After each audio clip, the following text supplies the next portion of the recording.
America, Iran మధ్య మళ్లీ ఉద్రిక్తతలు తారాస్థాయికి చేరుకున్నాయి. ఇరాన్తో చర్చలు విఫలమైన తర్వాత అమెరికా అధ్యక్షుడు డొనాల్డ్ ట్రంప్ కీలక నిర్ణయం తీసుకున్నారు. హర్ముజ్ జలసంధిని దిగ్బంధించాలని అమెరికా నేవీకి ఆదేశాలు జారీ చేశారు. ఇరాన్కు టోల్ చెల్లించిన నౌకలను అడ్డుగా నిలబెట్టుకోలేదని ట్రంప్ తీవ్ర ఆగ్రహం వ్యక్తం చేశారు. ఇరాన్ చేతిలో అణుశక్తి ఉండటం ప్రపంచానికి ప్రమాదకరమని హెచ్చరిస్తున్నారు. హర్ముజ్ ప్రాంతంలో ఇరాన్ ఏర్పాటు చేసిన మైన్స్ను కూడా ధ్వంసం చేస్తామని ప్రకటించారు. చర్చల సమయంలో యురేనియం శుద్ధి, అణు కార్యక్రమాల నిలిపివేతకు ఇరాన్ నిరాకరించింది. హర్ముజ్ జలసంధిని పూర్తిగా తెరవటానికి ఒప్పుకోలేదు. తమ అణు కార్యక్రమం శాంతి కోసమేనని ఇరాన్ చెబుతోంది.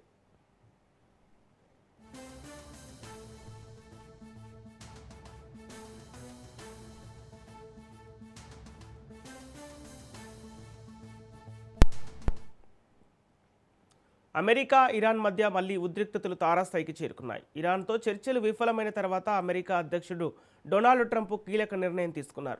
హర్ముజ్ జలసంధిని దిగ్బంధించాలని అమెరికా నేవీకి ఆదేశాలు జారీ చేశారు. ఇరాన్కు టోల్ చెల్లించిన నౌకలను అడ్డుకోవాలని ఆదేశించారు. ఇచ్చిన మాటను ఇరాన్ నిలబెట్టుకోలేదని ట్రంప్ తీవ్ర ఆగ్రహం వ్యక్తం చేశారు. ఇరాన్ చేతిలో అణుశక్తి ఉండటం ప్రపంచానికి ప్రమాదకరమని హెచ్చరిస్తున్నారు. హర్ముజ్ ప్రాంతంలో ఇరాన్ ఏర్పాటు చేసిన మైన్స్ను కూడా ధ్వంసం చేస్తామని ప్రకటించారు. చర్చల సమయంలో యురేనియం శుద్ధి, అణు కార్యక్రమాన్ని నిలిపివేతకు ఇరాన్ నిరాకరించింది.